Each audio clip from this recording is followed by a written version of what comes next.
Hello guys, welcome back to my channel. আজ আমি আমার চ্যানেলে প্রথম ভ্লগ আপলোড করছি, কারণ আজ আমি চলে গিয়েছিলাম আমার প্রথম সমুদ্র দর্শনে।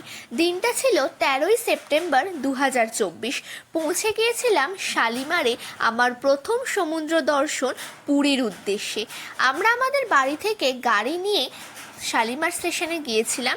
সেখানে অনেকক্ষণ দাঁড়ানোর পর অবশেষে আমাদের ট্রেনটা এলো। আমাদের ট্রেন ছিল শালিমার পুরী সুপারফাস্ট এক্সপ্রেস। রাত 10:45 আমাদের ট্রেন ছাড়ার কথা ছিল, যেটা ছেড়েছে রাত 10টায়। এরপর ডিনার সেরে ওই দিনের মতো আমরা গুড নাইট করে দিলাম। পরের দিন সকালবেলা পুরী স্টেশনে নেমেছিলাম। নেমে একটু দাঁড়িয়ে তোমাদেরকে স্টেশনটা ঘুরিয়ে দেখিয়ে নিলাম। এরপর ট্রলি টানতে টানতে চলে যাচ্ছি ম্যাজিক গাড়ির উদ্দেশ্যে। এখান থেকে ম্যাজিক গাড়ি নিয়ে আমরা আমাদের হোটেলে যাব। বৃষ্টি পড়ছিল তখন, সেজন্য একটু স্টেশনে দাঁড়াতে হয়েছিল। এরপর যাওয়ার সময় আমরা জগন্নাথ টেম্পল দেখতে পেলাম। এরপর রাস্তায় চলে গিয়েছিলাম, ম্যাজিক গাড়ি পেয়ে গিয়েছিলাম। লাগেজ তুলে আমরা নিজেরাও উঠে পড়লাম। টিপ টিপ বৃষ্টি পড়ছিল, তার মধ্যেই পৌঁছে গেলাম গায়ত্রী হোটেল, যেটা ছিল ক্যামেলিয়ার একদম পাশে। এই হচ্ছে আমাদের রুম। একটা বেড ছিল রুমে, আর ছিল একটা আলমারি। বেডের পাশেই ছিল একটা টেবিল। একটা আলমারির ঠিক ওপরে ছিল একটা টিভি। দুটো জানলা ছিল দুদিকে। ছিল অ্যাটাচড বাথরুম আর অ্যাটাচড ব্যালকনি। বাথরুমে ছিল ঢুকতেই সোজা আয়না, তার নিচে বেসিন, বাঁদিকে ছিল কোমোড।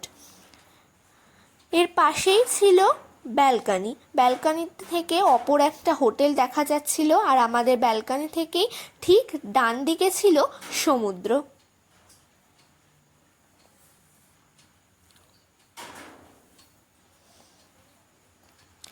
আর এই আমাদের রুম। এর বাইরে থেকে যে সরু ব্যালকনি চলে যাচ্ছে, এইখান থেকে সমুদ্র দেখা যাচ্ছিল আরও ভালোভাবে। এইটাই হচ্ছে আসল ব্যালকনি। এখানে সামনে অনেক চেয়ার রাখা ছিল, এখান থেকে সুন্দর ভিউটা এনজয় করার জন্য। আমরা যেহেতু 4তলায় ছিলাম, তাই সমুদ্রটা খুবই সুন্দর দেখা যাচ্ছিল। এরপর ক্লান্ত হয়ে আমরা চলে গিয়েছিলাম জগন্নাথ সুইটসে চা খেতে। এই জগন্নাথ সুইটসটা আমাদের হোটেল থেকে দুপা ছিল। চা খেয়ে মায়েরা চলে গিয়েছিল বাজারে। যেহেতু আমরা হোটেল থেকে রান্না করাচ্ছিলাম না, হোটেলের খাবার খাবো না, তাই সবাই বাজার থেকে মাছ সবজি আনতে গিয়েছিল। তারপরেই চলে গেলাম সমুদ্রে। আমি শুধু ওয়েট করছিলাম কতক্ষণে সমুদ্রে নামবো। ফাইনালি সমুদ্রে চলে গেলাম। খুবই মজা হচ্ছিল।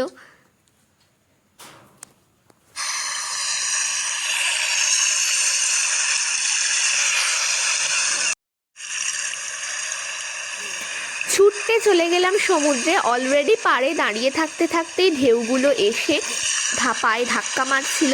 আমি আরোই ওয়েট করতে পারছিলাম না, সেজন্য ছুটতে চলে গেলাম। আমার সাথেও তোমাদের একটু সমুদ্রটা দেখিয়ে দিলাম। এরপর সমুদ্রে স্নান সেরে হোটেলে ফিরে স্নান করে বিকেলবেলা আবারও বেরিয়ে পড়েছিলাম জগন্নাথ মন্দিরের উদ্দেশ্যে। আজকে মন্দিরে আসার উদ্দেশ্য পুজো দেওয়া নয়, শুধুমাত্র ধ্বজা পাল্টানোটা দেখার জন্য। হ্যাঁ, আজকে আমরা পুজো দিচ্ছি না, আমরা পুজো দেব আগামীকাল। এই মন্দিরের পাশেই ছিল একটা হনুমান মন্দির, সেটাও তোমাদেরকে একটু দেখিয়ে দিলাম। অনেকক্ষণ বসে থাকার পর অবশেষে মন্দিরের ধ্বজা উড়ল। লাল ধ্বজা পাল্টে হলুদ ধ্বজা উড়ল এবং আমাদের ধ্বজা পাল্টানো দেখা সম্পূর্ণ হলো। মন্দির থেকে হোটেলে ফেরার পথে দেখতে পেয়ে গেছিলাম অরুণ আইসক্রিম। দাঁড়িয়ে পড়লাম খাওয়ার জন্য। এখানে কোথাও অরুণ আইসক্রিম পাওয়া যায় না। ওখানে গিয়ে কটন ক্যান্ডি আর চকলেট দুটো ফ্লেভার ট্রাই করেছিলাম, দুর্দান্ত খেতে ছিল, প্রথম খেলাম। এরপর রাতে হোটেলে ফিরে ডিনার সেরে ব্যালকনিতে রাতের সমুদ্রটা এনজয় করছিলাম, একটু গল্প করছিলাম ওখানে বসে। আজকে আমি আমার এই ব্লগটা এখানেই এন্ড করছি। চ্যানেলটা সাবস্ক্রাইব করে পাশে থেকো, কারণ এরপরে আরও অনেক নতুন নতুন ব্লগ আসছে। আর এই ভিডিওটা যদি ভালো লেগে থাকে তাহলে অবশ্যই একটা লাইক আর শেয়ার করতে একদম ভুলো না। তো চলো, দেখা হচ্ছে আবার অন্য ব্লগে। টাটা।